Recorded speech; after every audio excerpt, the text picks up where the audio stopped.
This call is now being recorded.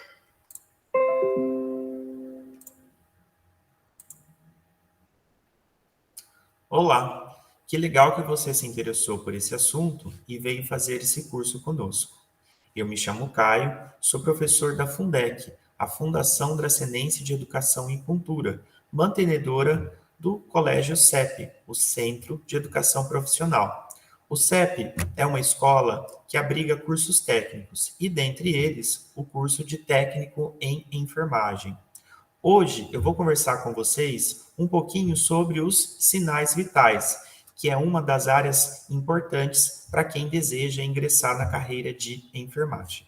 Então, acompanhem comigo hoje esse curso. O que são os sinais vitais? Os sinais vitais são aferições indicadoras do estado de saúde do indivíduo, do paciente. Veja bem, eu utilizei o verbo aqui, aferir. Muitas pessoas falam erroneamente, né? Eu vou medir alguma coisa. Nos sinais vitais, a gente não mede nada, a gente afere. Então, por isso que o verbo adequado é o verbo aferir.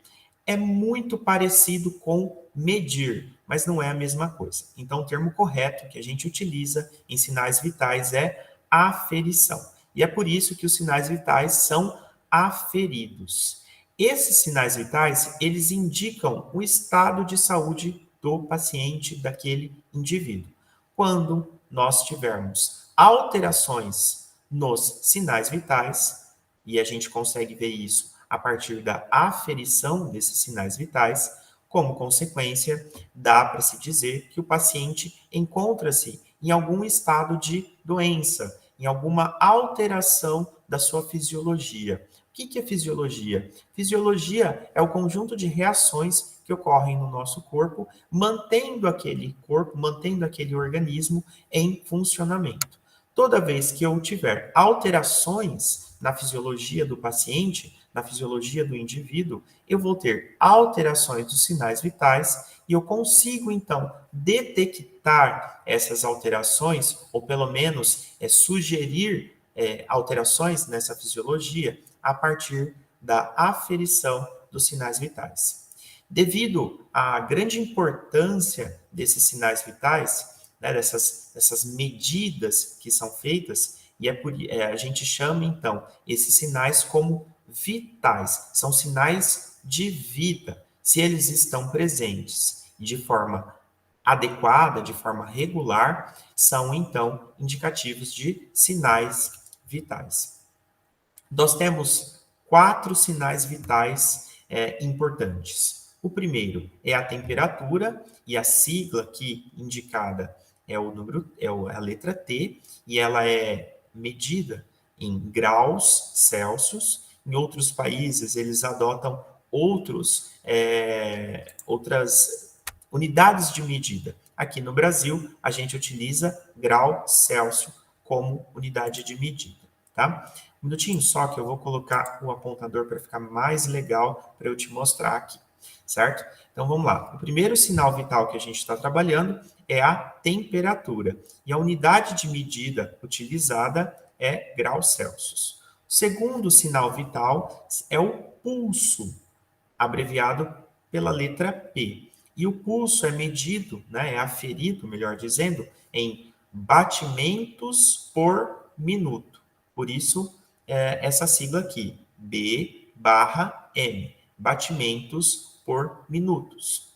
O terceiro sinal é a respiração ou frequência respiratória, que é abreviada pela letra R, né? E a unidade de medida aqui utilizada é respirações por minuto, RPM. Alguns livros, alguns outros autores utilizam uma outra nomenclatura, ou então uma outra unidade de medida, por exemplo, incursões por minuto. Tanto faz. Tudo quer dizer quantos movimentos respiratórios aquele paciente, aquele indivíduo está fazendo por minuto. E por fim, mas não menos importante, a pressão arterial, que é abreviada por PA. E a unidade de medida utilizada aqui é milímetros de mercúrio, Por isso, mm de milímetros, Hg é a abreviação lá da tabela periódica de mercúrio, por isso, milímetros de mercúrio. Eu vou falar um pouquinho sobre cada um desses sinais vitais ao longo desse nosso curso, tá bom?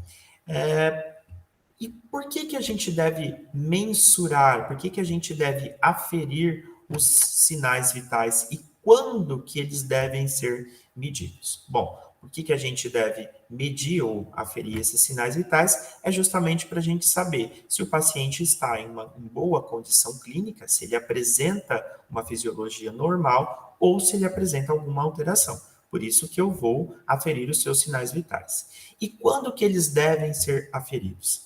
Em diversos momentos, tá? Bom, se a gente está pensando aí numa estrutura de saúde, num pronto atendimento, numa ESF, no hospital e assim por diante, a gente vai aferir os sinais vitais da admissão do paciente, ou seja, quando o paciente é admitido, quando ele entra naquele serviço de saúde. Ou então, na prestação, de cuidados rotineiros. Por exemplo, a troca de um curativo, vou fazer um banho no paciente, vou lá fazer uma inspeção para ver se está tudo bem, a gente vai ver esses sinais vitais, ok? Durante uma consulta, então, seja ela uma consulta de enfermagem, uma consulta médica, o profissional da área da saúde, ele vai aferir esses sinais vitais. Antes ou após algum procedimento invasivo, para verificar se a fisiologia daquele paciente não foi perturbada. Antes, durante ou pós-operatório, ou seja, pós algum processo operatório, alguma intervenção médica ali. Antes, depois da administração de alguns medicamentos, sobretudo medicamentos que interferem com o sistema cardiovascular. Por exemplo, medicamentos que alteram a pressão arterial, tá? Ou então, quando o profissional de enfermagem julgar necessário, ou o médico julgar necessário, verificar os sinais vitais daquele paciente. Agora a gente vai começar a trabalhar um a um daqueles 4 sinais vitais. E o primeiro sinal vital que a gente vai trabalhar hoje é a temperatura, como eu já disse para vocês, abreviado pela letra T. A temperatura do nosso corpo, ela é um grande equilíbrio entre o calor que a gente produz e o calor que é dissipado para o ambiente. O que é calor dissipado? É aquele calor que a gente perde para o ambiente. Nós temos a capacidade de produzir calor. Alguns outros animais não têm essa capacidade. Então, eles necessitam absorver o calor do ambiente. Nós, seres humanos, a gente consegue gastar energia, queimar gordura e produzir calor. E por que é importante produzir calor? Porque algumas reações químicas do nosso corpo só ocorrem devido à presença de calor. Algumas enzimas no nosso corpo só funcionam em determinada faixa de temperatura. Por isso que a gente precisa produzir calor e manter essa temperatura mais ou menos constante, por volta aí de 36,4, 36,8 graus Celsius. Mais que isso ou menos que isso vai implicar em uma alteração da nossa fisiologia, como eu vou falar para vocês daqui a pouquinho, certo?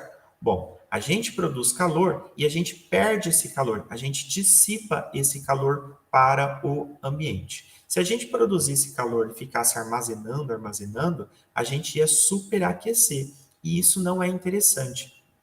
Então, por isso que é importante a gente perder calor para o ambiente. E quem regula essa produção, essa perda de calor, é uma região lá do nosso cérebro que é chamado de hipotálamo. Lá no hipotálamo, a gente tem um centro, um conjunto de neurônios ali que regulam a temperatura e a gente chama esse centro de centro termorregulador, tá? Bom, como que a gente perde esse calor para o ambiente? Como que a gente dissipa esse calor para o ambiente e com isso a gente consegue manter, equilibrar a temperatura do nosso corpo? A maior parte do calor produzido pelo nosso corpo é perdido a partir da radiação. E o que é isso? Radiação é a transferência de calor da superfície do nosso corpo por ondas eletromagnéticas para o ambiente. Então, a gente acaba aquecendo os objetos, né, que estão ao nosso redor, porque a gente emite ondas eletromagnéticas, então esse calor, uma boa parte desse calor é perdido por radiação. A segunda forma, que é a menor porcentagem aí, é a condução. Na condução, o calor é transferido da superfície do nosso corpo para os objetos que estão em contato com o nosso corpo. Vou dar um exemplo para vocês. Por exemplo, quando a gente encosta o braço ou a mão numa superfície fria, se a gente mantém o braço ou a mão, qualquer parte do nosso corpo, em contato com essa superfície fria, e depois de um certo tempo a gente tira a mão ou o braço e coloca a mão novamente, né? A gente sente que aquele ambiente que antes estava gelado, aquele objeto que antes estava gelado, agora está aquecido devido à condução térmica. Esse calor produzido pelo nosso corpo que foi dissipado aí para este ambiente, para este objeto, tá? A terceira forma de dissipar o calor é a convecção, que é a transferência de calor da superfície do nosso corpo por corrente de ar. Cerca aí de 15% do calor é dissipado a partir da convecção. Quando a gente liga, por exemplo, o ventilador ou mesmo o ar-condicionado, a gente recebe uma massa de ar gelada e com isso a gente sente aquele frescor e aquela massa de ar quente que estava próximo ao nosso corpo é dissipado, então aquele calor é perdido. E por fim, a evaporação. A evaporação é aquela transferência de calor a partir da eliminação de umidade que estava em contato com o nosso corpo. Pode ser uma umidade produzida pelo nosso corpo, que é o suor, né? E a gente perde calor a partir da sudorese, que o termo correto é perspiração, né? A maioria das pessoas chamam de transpiração. Né? A partir da transpiração a gente produz suor. Esse suor umedece a superfície do nosso corpo, absorve o calor e ganhando calor, a água ali do suor, ela evapora e leva esse calor junto. Então a gente resfria o nosso corpo. Ou então, simplesmente por evaporação. Por exemplo, quando a gente umedece o nosso corpo. Se eu tomar banho, entrar na piscina e sair, vou sair molhado, essa água vai evaporar e, como consequência, ela vai levar o calor do nosso corpo, ok? Bom, eu perdi um pouco de tempo explicando isso para vocês, porque é importante entender essa questão da regulação do nosso calor para que ele se mantenha constante, tá? Essa imagem aqui é uma termofotografia. Ela foi tirada, melhor dizendo, com uma câmera térmica. E a gente consegue ver que homens, mulheres e crianças, perdão, apresentam uma distribuição de calor ao longo do corpo de forma diferente. Na cabeça e no tronco, o tronco é essa parte do nosso corpo que vai aqui do pescoço até lá no final do abdômen, certo? Então a gente remove aqui os membros superiores, que são os braços, e os membros inferiores e a cabeça, e a gente fica com o tronco. Então, tronco é essa parte aqui. A gente pode ver que o tronco do corpo humano, ele é mais quente, é mais aquecido do que, por exemplo, os membros. E toda extremidade do corpo, como, por exemplo, mãos e pés, sempre vai ser mais frio do que, por exemplo, o peito, ou então o abdômen, né, que é a famosa barriga, ou mesmo a cabeça. A distribuição da temperatura do corpo é feita a partir do sangue. O sangue, diversas partes do nosso corpo, como por exemplo músculos e órgãos, eles produzem calor. O sangue, que é líquido, e a maior parte dele é água, absorve esse calor produzido por algumas partes do nosso corpo, e conforme o sangue vai circulando pelo nosso corpo, ele vai distribuindo esse calor. Agora eu gostaria que você verificasse aqui numa criança. Veja que crianças, e quanto mais nova ela é, mais quente ela é, tá? Isso se deve a alterações fisiológicas. Quanto mais novinho, mais quente é, e quanto mais velho, um pouco mais frio vai ficando. As crianças, elas têm uma característica. elas têm uma reserva de gordura que é chamada de gordura marrom. A gordura marrom, ela está presente até os 2, 3 anos de vida, né, em grande quantidade. Depois, na fase adulta, ela praticamente desaparece. Ela fica só em pequeníssima quantidade em algumas partes específicas do nosso corpo. E qual que é a característica dessa gordura marrom? Essa gordura marrom, ela é responsável pela produção de calor especificamente. Enquanto que a gordura amarela, esbranquiçada, ela é uma reserva de energia, a gordura marrom é responsável por queimar essa gordura e produzir calor especificamente. E quanto mais novo é, mais gordura marrom tem, e quanto mais gordura marrom tiver, mais aquecido vai ser. Por isso que crianças, né, recém-nascidos, bebezinhos, naturalmente são mais quentes do que um indivíduo adulto, ok? Bom, olhando essa imagem também dá para entender que se eu medir a temperatura da mão ou a temperatura da axila, vai ser diferente, justamente porque a distribuição de calor ao longo do corpo é diferente. Então, quando a gente quer aferir a temperatura, que é um dos sinais vitais, a gente tem locais específicos para fazer essa aferição. A temperatura média normal do nosso corpo varia aí de 36,8 graus Celsius até 37,3 graus Celsius. E quais são os locais que a gente deve fazer a aferição dessa temperatura? São alguns locais eu trouxe aqui para vocês, certo? Nós podemos fazer a medição da temperatura oral, na boca, retal, via ânus, axilar, que aqui no Brasil é o mais conhecido, timpânico, que é pelo ouvido, ou então na testa, que ficou muito conhecido por conta da pandemia, né, da Covid-19, que os termômetros por infravermelho foram muito utilizados e a gente preferia fazer a aferição da temperatura pela testa, certo?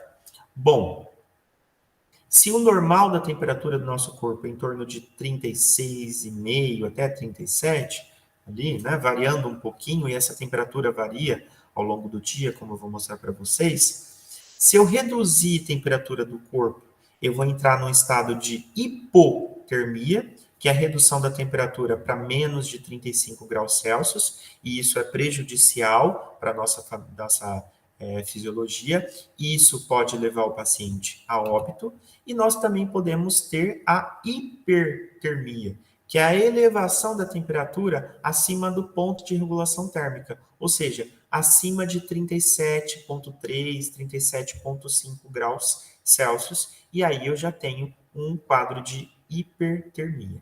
Tanto a hipotermia, que é a diminuição, quanto a hipertermia, que é a elevação da temperatura, são prejudiciais para o nosso corpo. Por isso que nós temos que manter a temperatura dentro dessa faixa aqui de 36,8 até 37,3 graus Celsius, tá?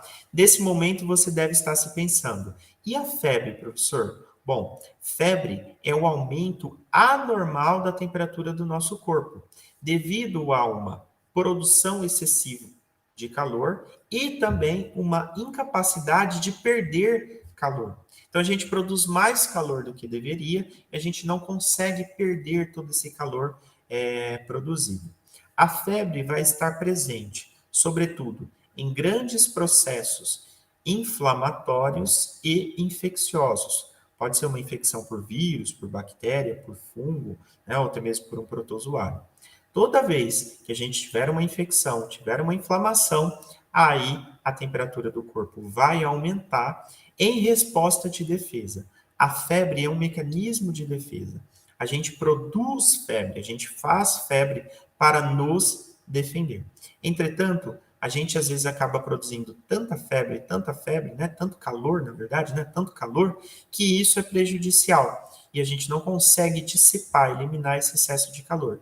E aí essa febre alta que vai ser prejudicial. Então, naturalmente, a febre é um mecanismo de defesa.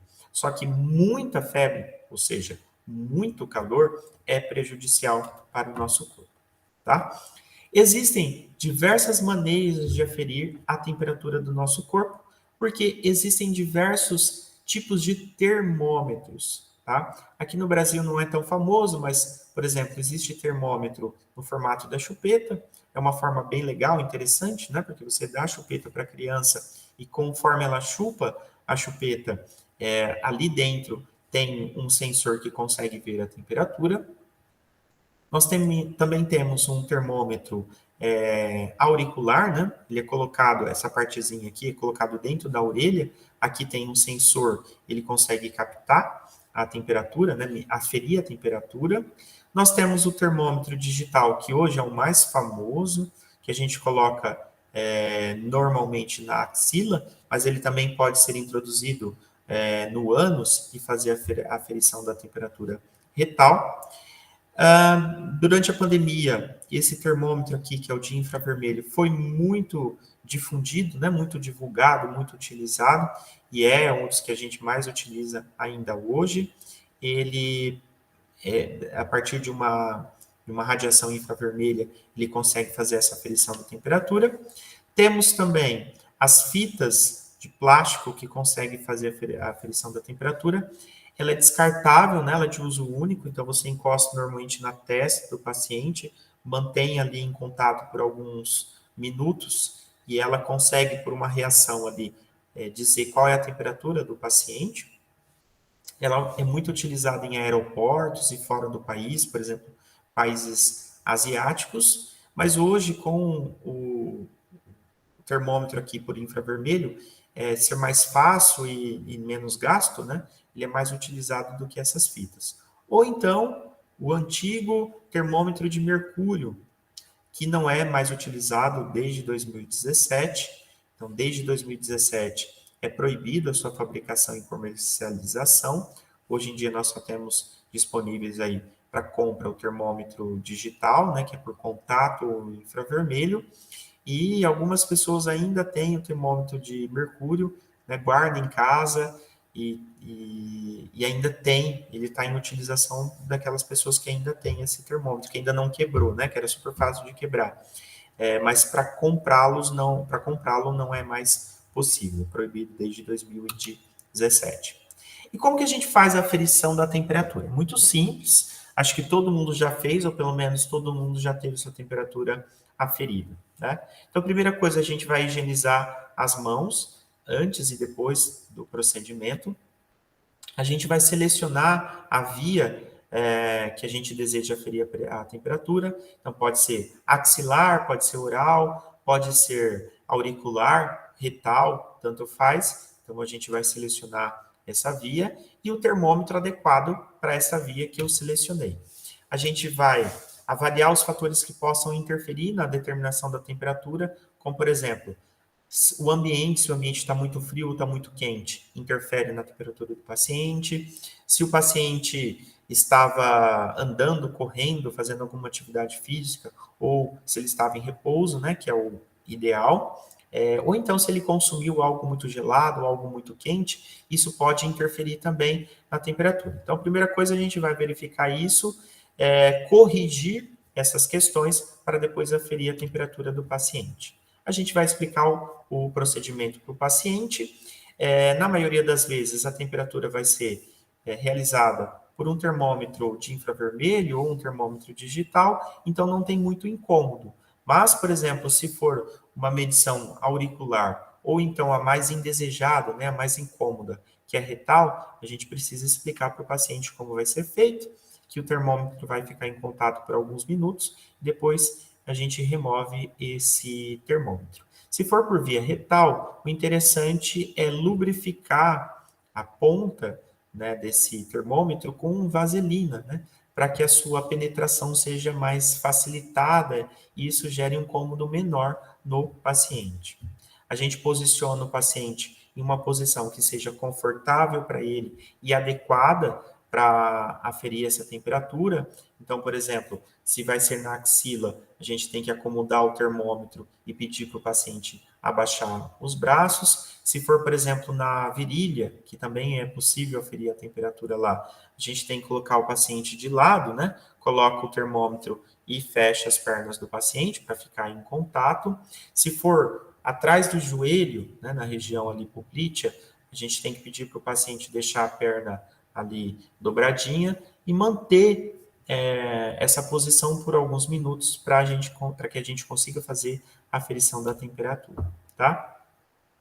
Antes disso, a gente limpa o termômetro com álcool 70%, coloca esse termômetro no paciente, afere a sua temperatura, aí cada termômetro tem um tempo diferente, e feito a medição da temperatura, a gente remove o termômetro, faz a higienização desse termômetro e anota corretamente no prontuário do paciente, por exemplo, a temperatura aferida, tá? Alguns fatores afetam a temperatura do nosso corpo, como, por exemplo, idade. Recém-nascidos têm uma temperatura um pouco maior, né? A temperatura corporal deles é um pouco mais elevada, por aquela questão que eu já expliquei para vocês. Idosos têm uma temperatura um pouquinho menor. Idoso é muito fácil de fazer hipotermia, né? Idosos normalmente eles são um pouquinho mais gelados em comparação com o adulto, tá? Isso por diversos fatores, em especial pelo envelhecimento dos tecidos, eles acabam produzindo um pouco menos de calor, por isso que o vozinho ou a vozinha acabam tendo uma temperatura corporal um pouco menor do que o adulto. Praticantes de exercícios físicos, naturalmente, eles são mais aquecidos, né? Então, durante a realização do exercício físico é consumido energia, a gordura, carboidratos são queimados, é liberado mais calor, por isso que a temperatura do nosso corpo se eleva quando a gente está fazendo exercício físico. Quando a gente volta para o repouso, a gente fica parado, essa temperatura volta ao normal. Níveis hormonais também alteram a temperatura do nosso corpo. Então, alguns hormônios femininos e masculinos alteram a temperatura do nosso corpo. O estresse aumenta a temperatura do nosso corpo e também o ambiente onde eu estou. Se eu estou num ambiente muito quente ou um ambiente muito frio, isso interfere na temperatura do nosso corpo. Então, isso tem que ser levado em consideração quando a gente faz a aferição da temperatura corporal, tá? Bom, quais são os termos que a gente utiliza quando a gente faz a aferição da temperatura? Paciente afebril, ou seja, sem febre, é aquele paciente que tem entre 36 e 37 graus Celsius, temperatura do corpo normal. Estado febril é quando ele começa a fazer febre e a sua temperatura começa a se elevar. Então, isso vai de 37,5 até 37,8, estado febril.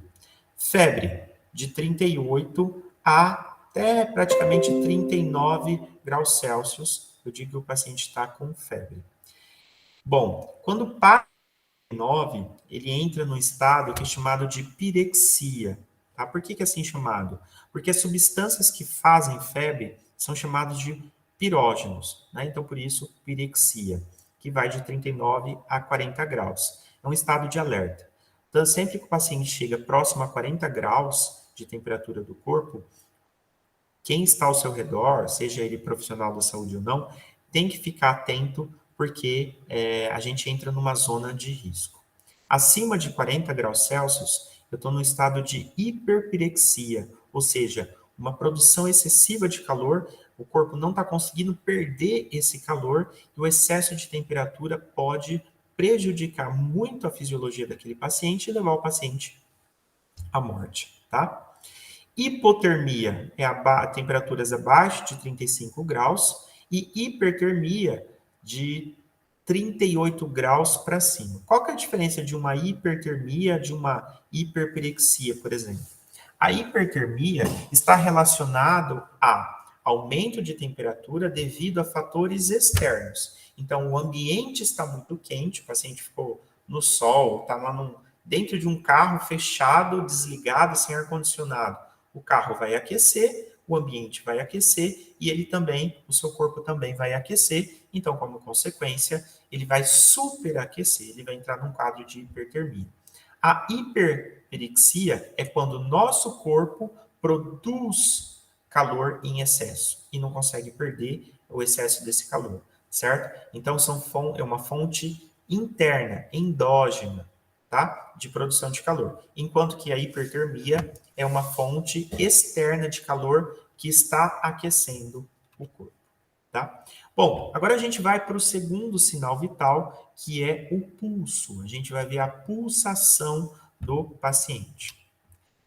O que é pulso? Pulso é a elevação palpável, então eu consigo sentir, do fluxo sanguíneo, que é percebida em alguns pontos do nosso corpo.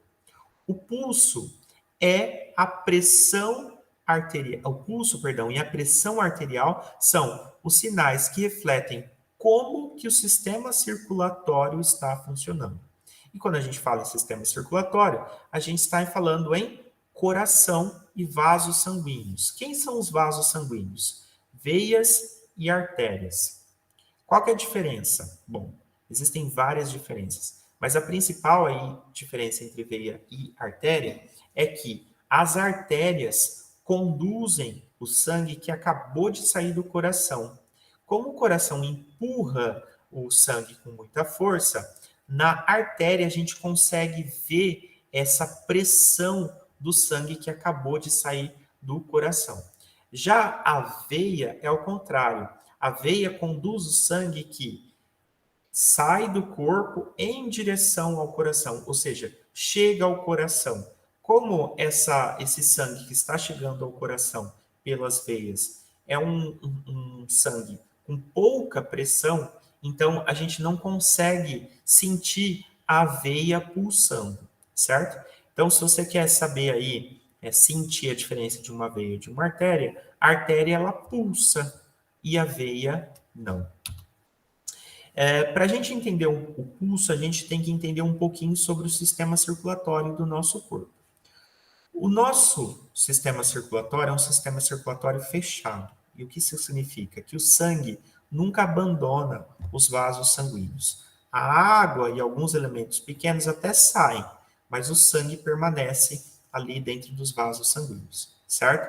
Então, dos órgãos, músculos, ossos, sai o sangue pelas veias, chega ao coração, o coração recepciona esse sangue, bombeia ele para os pulmões. Ali nos pulmões, esse sangue vai ser oxigenado e retorna para o coração, que depois bombeia ele para o restante do corpo para irrigar, né? Músculo, irrigar tecidos, irrigar outros órgãos, levando oxigênio e nutrientes para esses órgãos, certo? Então, esse sangue que está saindo, esse sangue oxigenado, rico em nutrientes e oxigênio, que está saindo do coração, é o sangue que eu consigo sentir na pulsação. Esse fluxo de sangue saindo do coração é que eu consigo sentir, ok? Bom, quando o coração contrai, o coração é um músculo, então quando ele se contrai para empurrar o sangue para o nosso corpo, a gente chama isso de sístole.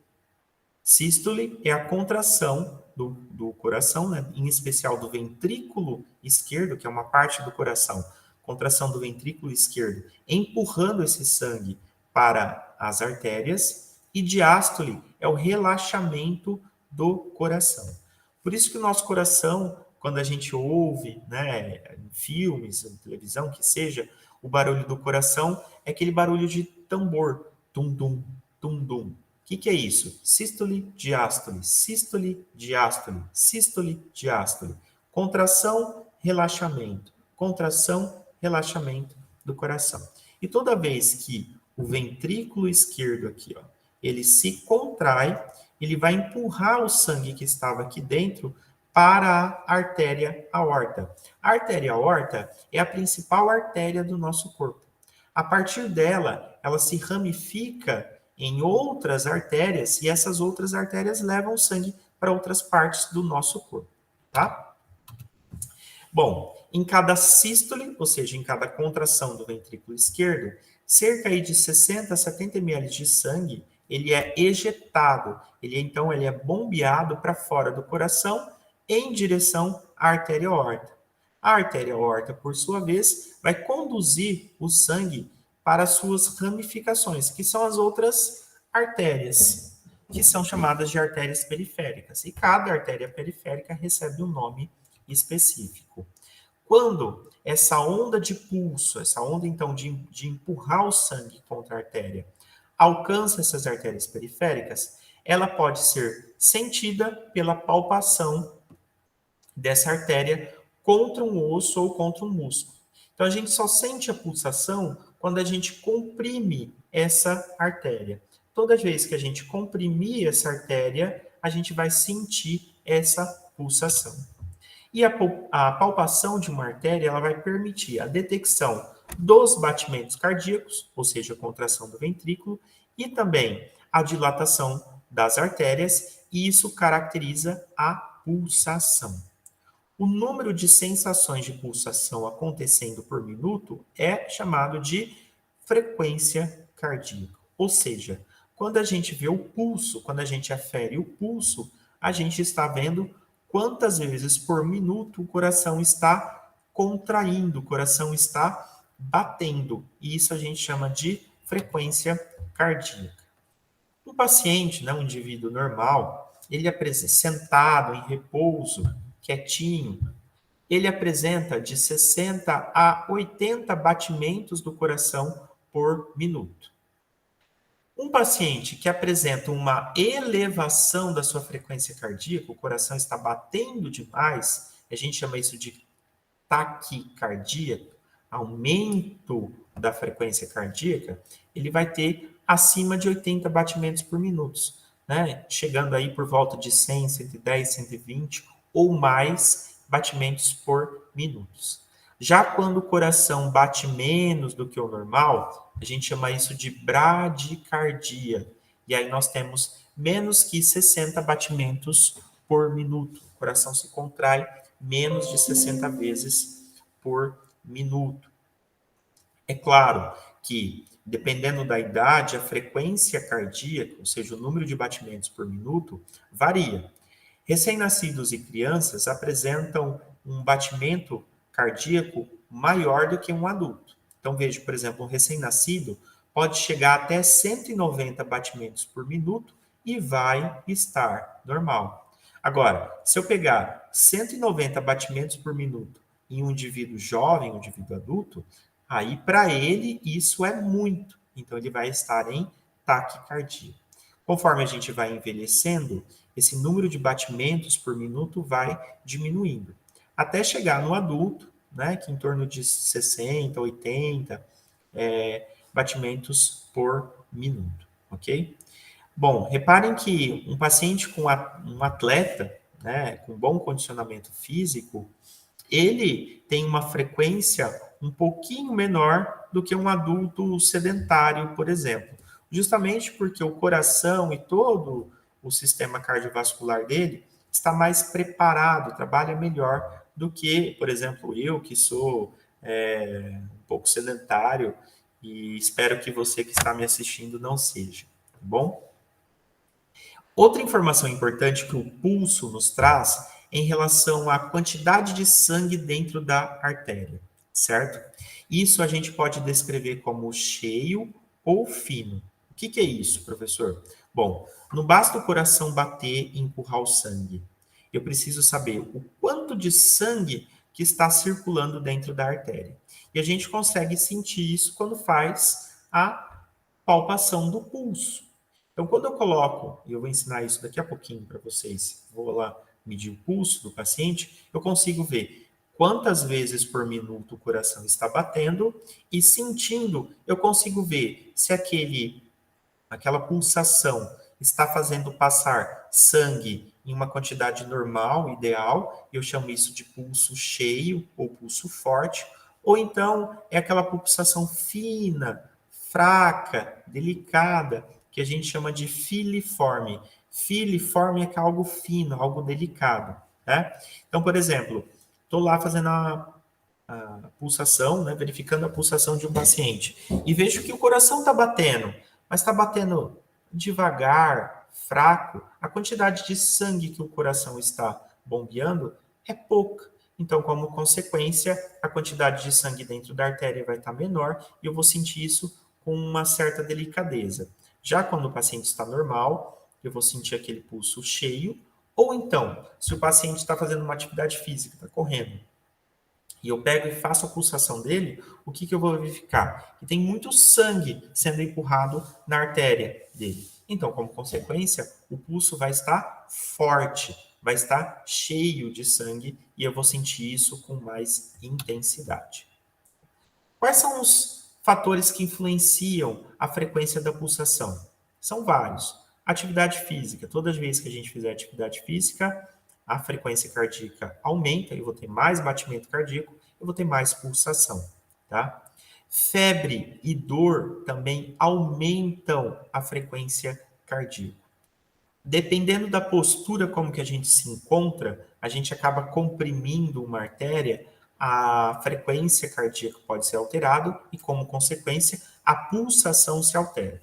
Então, por exemplo, se eu dormir em cima do meu braço, né, dormir em cima da perna, eu interrompi um pouco do fluxo sanguíneo, eu diminuí o fluxo sanguíneo, então a pulsação também vai ser alterada. Hemorragias, o que é isso? Perda de sangue. Toda vez que a gente perder sangue, a gente está perdendo líquido. Perdendo líquido, o coração vai bombear menos líquido e bombeando menos líquido, a pulsação vai ser alterada. E o calor, locais muito quentes ou muito frio, alteram a frequência cardíaca, então, como consequência, a pulsação também vai ser alterada.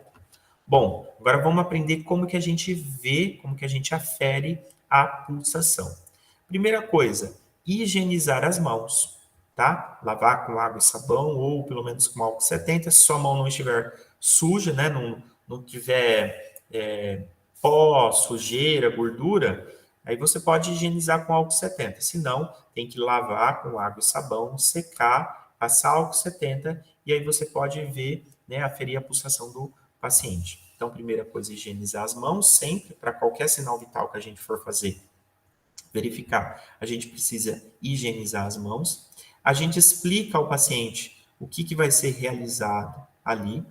Então, a gente mantém o paciente de maneira confortável, pode ser deitado ou sentado, com o braço apoiado na cama, na mesa ou no colo, e com a palma da mão voltada para baixo, tá? A gente posiciona os dois dedos, o indicador e o médio, sobre a artéria, e a gente faz uma leve pressão, o suficiente para sentir a pulsação. Se você apertar demais e você comprime muito a artéria, você interrompe o fluxo sanguíneo e a pulsação vai ser alterada também. Então você vai comprimindo o dedo médio, o indicador, até sentir a artéria. Sentiu a artéria, sentiu pulsação, para, não precisa comprimir mais, tá? Procura sentir bem o pulso antes de iniciar a contagem. Então, colocou o dedo, sentiu a pulsação, aguarda alguns segundos, né, com os dedos ali devidamente posicionados e pressionados, depois você começa a contagem. O ideal é você contar por 1 minuto. Às vezes você não tem tempo e assim por diante, né? Tem outros sinais para verificar, enfim, é uma situação de emergência.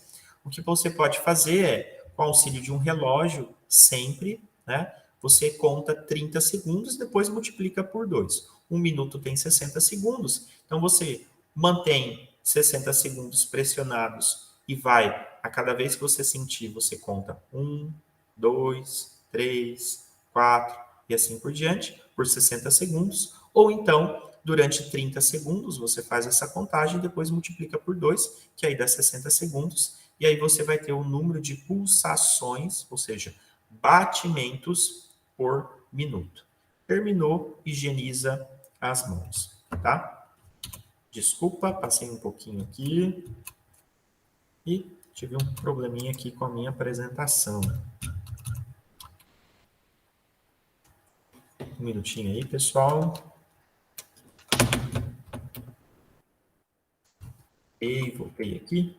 Problemas técnicos. Voltei para a apresentação, tá? Então, continuando. Onde eu posso sentir o pulso do paciente? Onde eu posso aferir a pulsação? Em algumas partes do nosso corpo. Alguns locais são mais fáceis, outros são mais difíceis, mas todos esses que eu vou falar, você consegue fazer a aferição da pulsação. Bom, começando de cima para baixo, né? Um dos locais onde a gente pode fazer é a artéria temporal. A artéria temporal passa aqui próximo da orelha. Então, se você comprimir próximo da orelha, você vai sentir a artéria temporal e você pode também fazer a aferição da pulsação a partir da artéria temporal. Outro local muito conhecido é a artéria carótida. A artéria carótida, ela passa aqui no pescoço, ela é um pouco superficial, ela passa no pescoço, sentido aqui próximo também da orelha, e você vai posicionar os 2 dedos e sentir. A artéria carótida, ela é um pouco mais grossa, né? Mais calibrosa que a artéria temporal. Então, como consequência, a artéria carótida é um pouco mais fácil de ser detectada a sua pulsação do que a artéria temporal. Isso influencia muito, tá? Quanto mais calibrosa, ou seja, quanto mais grossa for a artéria, mais fácil de sentir a pulsação. Então, a dica que eu dou é procure sempre nas artérias de grosso calibre, porque isso vai ser mais fácil de você sentir a pulsação, tá? Bom, a gente também pode sentir a artéria facial, que fica mais ou menos aqui nessa posição, ela é um pouco abaixo da orelha, você pode pressionar e sentir. Aqui varia muito, se tem um rosto mais gordinho, como o meu, então tem uma camada de gordura que atrapalha um pouco, tem um rosto mais magro, é mais fácil de sentir. Descendo para o braço, a gente pode sentir a artéria braquial. A artéria braquial ela fica bem aqui, ó, atrás do cotovelo, né? Então você pode pressionar e sentir a artéria braquial e também utilizá-la para fazer a aferição do pulso, certo? Bom, e aí nós chegamos nessa artéria que fica aqui, deixa eu posicionar minha mão, espero que você esteja vendo aí. Você posicionando a mão, essa é a artéria mais fácil de se sentir, que é a artéria radial. Você coloca aqui e você consegue sentir, né? Deixa eu fazer com esse braço, fica mais fácil de mostrar para vocês aqui. Então, a artéria radial e a artéria ulnar, que é do outro lado, você consegue sentir facilmente. São duas artérias até que aí de um calibre adequado, ela é um tanto quanto superficial, você comprime ela contra os ossos e você consegue sentir essa pulsação. Nos pés, você também consegue algo semelhante. Você consegue, na lateral interna aqui, posterior, você consegue sentir a artéria tibial posterior, ou então, em cima do pé, né, que a gente chama de dorso, no dorso do pé, você também consegue sentir a artéria dorsal do pé. Bom, se o paciente é mais magrinho, é mais fácil de sentir. Se ele é um pouquinho mais gordinho, tem mais tecido adiposo, né, tem mais gordura, é um pouco mais difícil. Na região aqui da virilha, você consegue sentir a artéria femoral, também pressionando você consegue sentir. É uma artéria de grosso calibre, então é uma artéria também fácil de você detectar e determinar a pulsação, ou então na artéria poplítea. Na artéria poplítea, ela passa atrás do joelho. E você vai pedir para o paciente fazer uma flexão do joelho, né? Flexionar o joelho, você comprime e aí você consegue sentir aquela artéria, você consegue sentir a pulsação. Bem? Bom, passamos agora para o terceiro sinal vital, é a pressão arterial.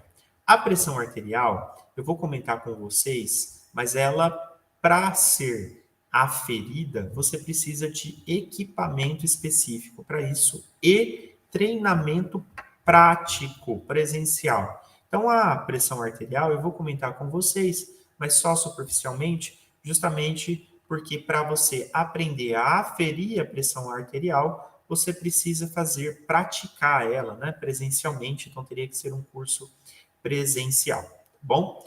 A pressão arterial é uma força exercida sobre as paredes da artéria, então a artéria é como se fosse uma mangueira, e eu vou empurrar sangue contra essa mangueira, e o sangue dentro dessa mangueira ele vai exercer uma pressão na parede do vaso sanguíneo, ou seja, da artéria, que é como se fosse a mangueira que eu utilizei como exemplo, tá? A partir do sangue que é bombeado, ejetado pelo coração. O pico de pressão máxima, que é quando o sangue é ejetado do coração, é chamado de pressão sistólica, porque quando o coração se contrai, a sístole é a pressão sistólica. Quando o coração relaxa, diástole, a gente chama de pressão diastólica, que é a pressão mínima.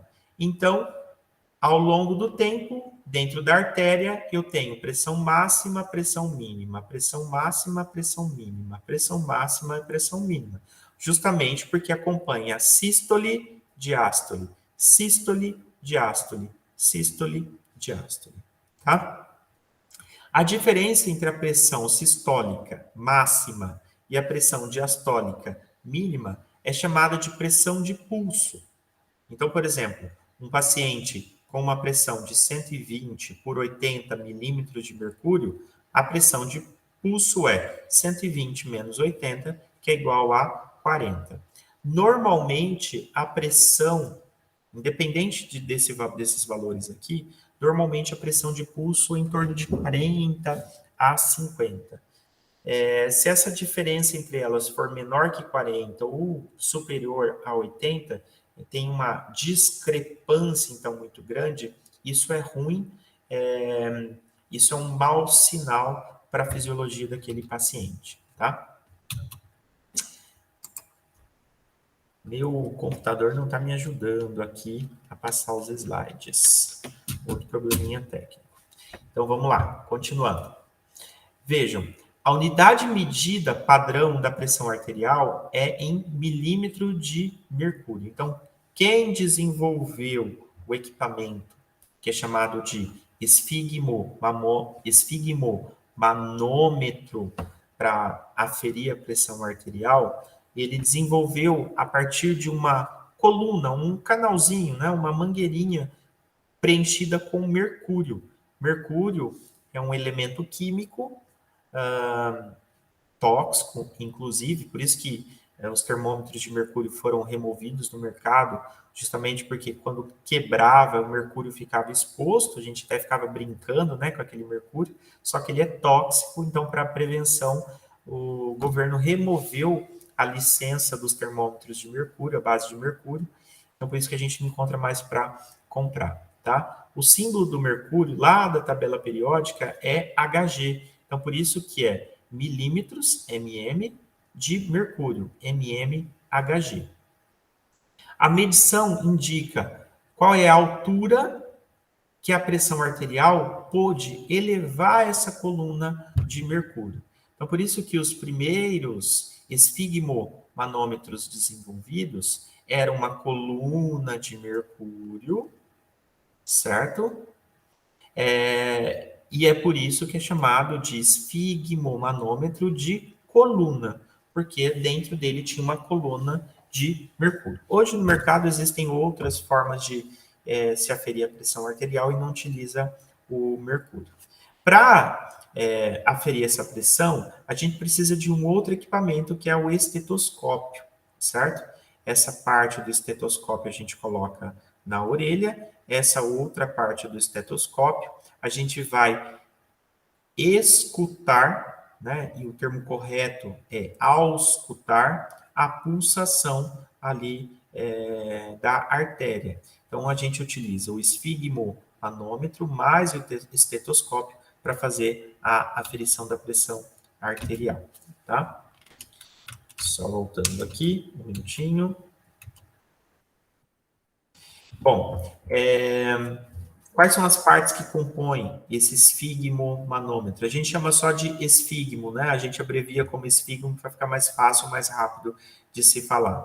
Aqui eu tenho um indicador, esse é o mais tradicional, né? Que a gente encontra praticamente em todos os locais. Aqui eu tenho um manômetro que vai indicar para mim qual que é a pressão, né? Em milímetros daquele paciente. O manguito, que é essa parte aqui que abraça o braço do paciente, por exemplo. O bulbo, para a gente apertar e insuflar uma borrachinha que está aqui dentro do manguito. E a válvula de pressão, que é quando a gente vai soltando o ar que ficou preso aqui dentro. Então, eu coloco no braço do paciente, abraço o braço do paciente bem abraçadinho, bem apertadinho, e começo a apertar o bulbo e injetar ar aqui dentro de uma espécie de bexiguinha que está aqui dentro. Essa bexiguinha vai comprimindo cada vez mais o braço do paciente, fazendo mais pressão. depois eu solto, né, abro essa válvula, o ar vai sendo esvaziado devagarzinho, e aí eu consigo ver essa pulsação acontecer aqui no manômetro, e com o auxílio do esteto, eu vou escutar esse fluxo sanguíneo passando pela artéria que está comprimida aqui.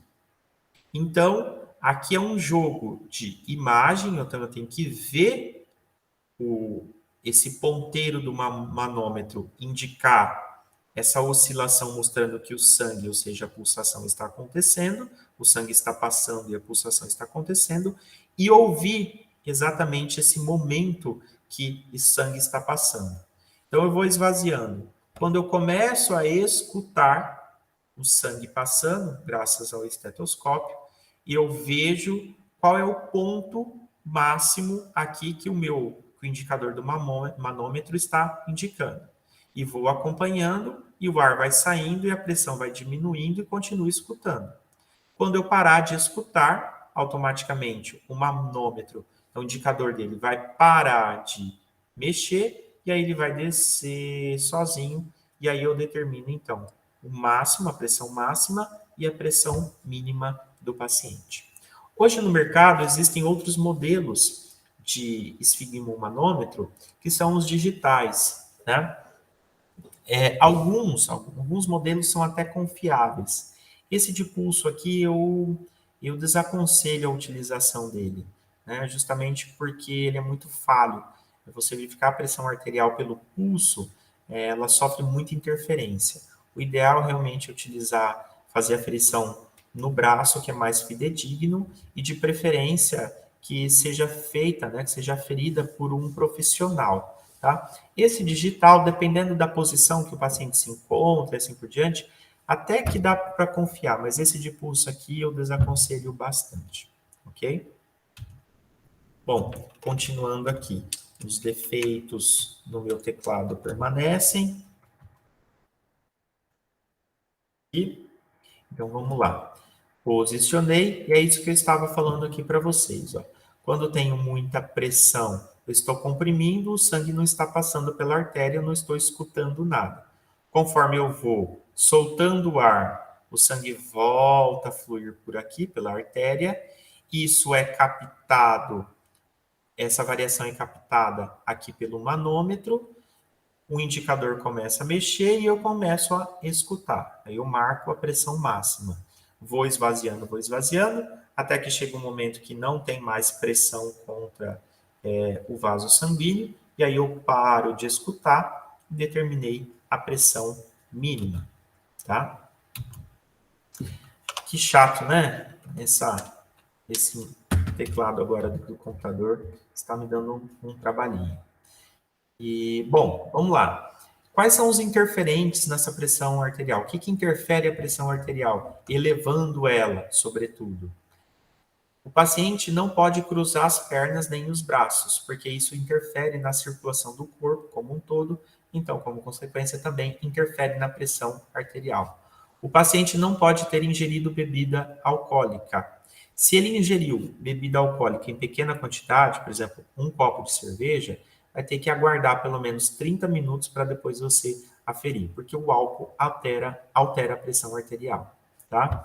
Se você tomou café, uma xícara de café, ou você fumou um cigarro que seja, você também tem que aguardar 30 a 60 minutos para depois aferir a pressão arterial. Por quê? O café tem cafeína, a cafeína altera a pressão arterial e o cigarro também, o tabaco altera a pressão arterial. Agora, se você praticou exercício físico de grande esforço, fez uma corrida, que seja academia, você tem que aguardar de 60 a 90 minutos para a pressão arterial se normalizar, para daí depois você então poder fazer a aferição dessa pressão arterial, tá?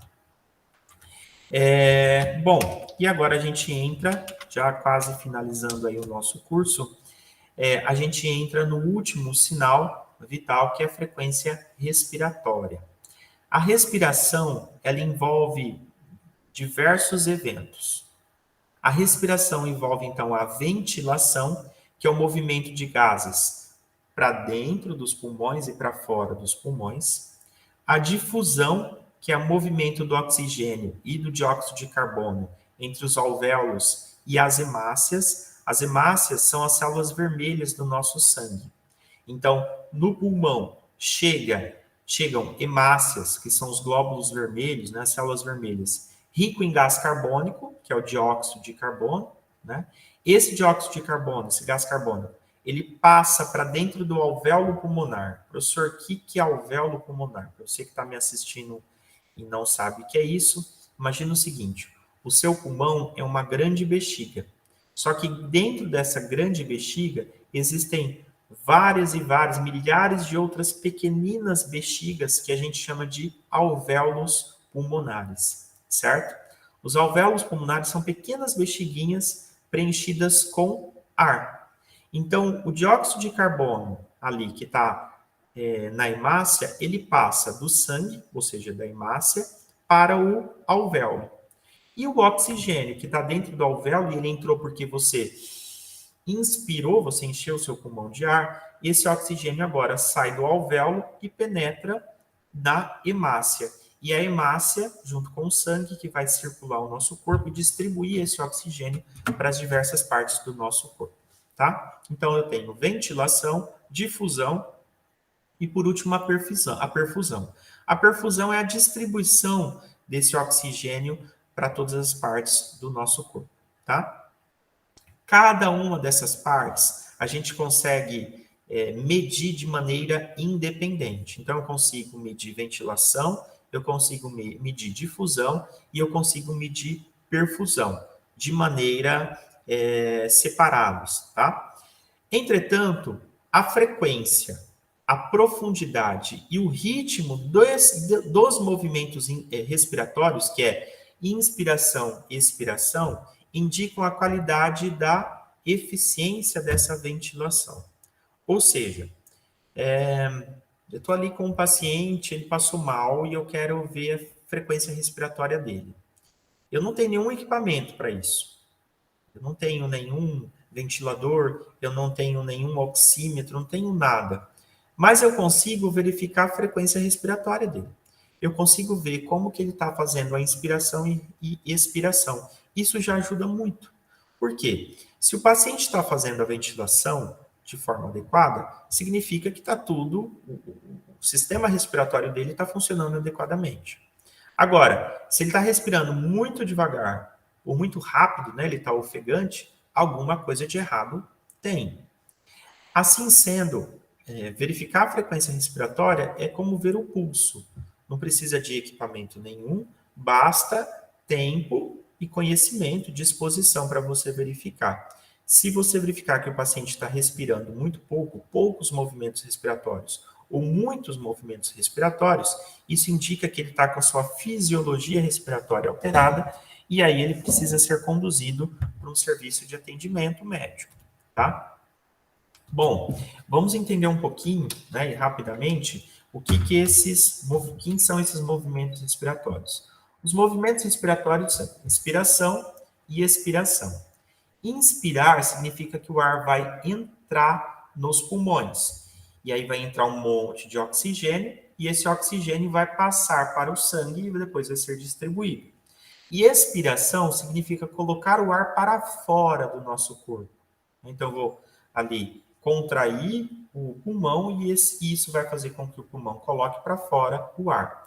Quando esse ar é colocado para fora, o excesso de gás carbônico que estava dentro do pulmão, ele é colocado para fora.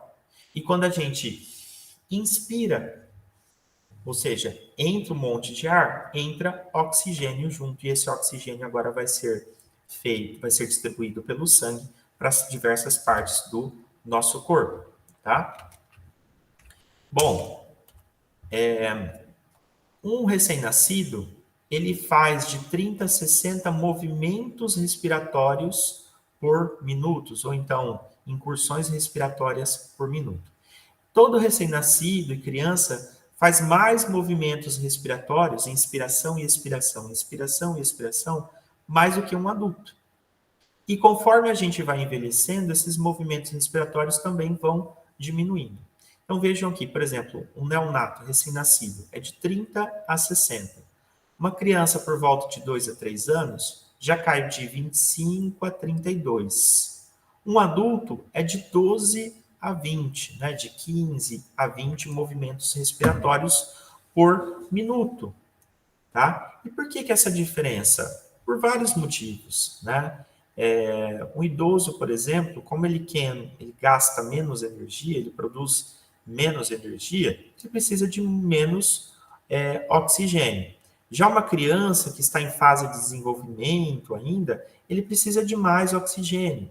Então, isso explica um pouco do porquê que os movimentos respiratórios são mais intensos em crianças e menos intensos em idosos, por exemplo.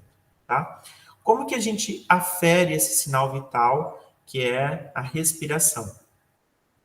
Primeira coisa, higienizar as mãos, como eu já falei para vocês. A gente explica para o paciente como vai ser feito esse procedimento. A gente deita o paciente ou deixa ele sentado de uma maneira confortável, mas de preferência que o paciente se deite. E a gente vai observar, simplesmente observar esses movimentos de abaixamento e elevação do tórax. Quando o tórax, né, que é essa parte aqui, quando o tórax se abaixar, significa que o paciente está fazendo uma expiração, ele está tirando o ar de dentro do pulmão. E quando o tórax se elevar, expandir, significa que está entrando oxigênio, está entrando ar nos seus pulmões, tá? Então, a gente vai observar esses movimentos de abaixamento e elevação do tórax, e os dois movimentos juntos somam um movimento respiratório. Então, começo a contar. Então, expirou, baixou. Inspirou, elevou. Então, quando eu tiver um abaixamento e uma elevação, eu conto 1. Abaixou e elevou, conto 2. Abaixou e elevou, conto 3. E assim por diante, tá? Eu também posso colocar a mão no pulso do paciente, a fim de disfarçar essa observação. Por quê? Porque se o paciente souber que eu estou vendo a frequência respiratória dele, é automático. Como consequência, ele vai se preocupar demais em respirar adequadamente, porque ele quer que esteja tudo bem com ele, né? Então, ele vai alterar essa frequência respiratória. Já a frequência cardíaca, ele não consegue alterar. Então, você pode colocar a mão no pulso, fingir que você está verificando o pulso novamente, ele vai, então, se fixar nessa questão do pulso e vai esquecer da respiração. E aí você consegue aferir a respiração de uma forma mais adequada. Você conta durante 1 minuto, 60 segundos, e anota, né, ou informa para quem tiver que informar, e higieniza as suas mãos, tá? Observação. Durante esse momento, você não permite que o seu paciente fale. Então, você tem que falar para ele, ó, permaneça em silêncio. Estou verificando o seu pulso, sua respiração, então fique em silêncio, não converse, tá? Não conte a respiração logo após os esforços do cliente. Então, ele se movimentou, ele fez força e tal, ele subiu uma escada. Não. Coloque ele primeiro em repouso, permaneça ele em repouso aí por alguns minutos, depois você verifique a respiração. Pode ser que com 5 minutos de repouso, a respiração dele ainda continue ofegante, ele continue com falta de ar. Então, significa que ele está realmente com alteração da frequência respiratória. Agora, se ele correu 200 metros e você vai aferir essa pressão, aferir essa respiração, como consequência ele vai estar alterado. Então, você tem que pedir para o paciente primeiro ficar em repouso para depois você verificar, tá? Como a respiração está sujeita a um controle involuntário, ela deve ser contada sem que o paciente perceba, né? Então, você vai observar a respiração enquanto você está fazendo um outro procedimento, como, por exemplo, a verificação do pulso, tá? Eu estou acabando, tá, pessoal? Então, o que afeta a respiração? Atividade física aumenta, né? Toda atividade física ela vai aumentar a frequência respiratória, porque a gente precisa de mais oxigênio. Febre. A febre a gente precisa perder calor, né? A gente gasta energia para produzir calor e a gente gasta energia para perder esse calor. Então, a respiração é aumentada justamente para favorecer isso. Tá? Então, febre aumenta a frequência respiratória e febre aumenta a frequência cardíaca. Então, todo paciente com febre, ele vai estar respirando mais e o coração vai estar batendo mais.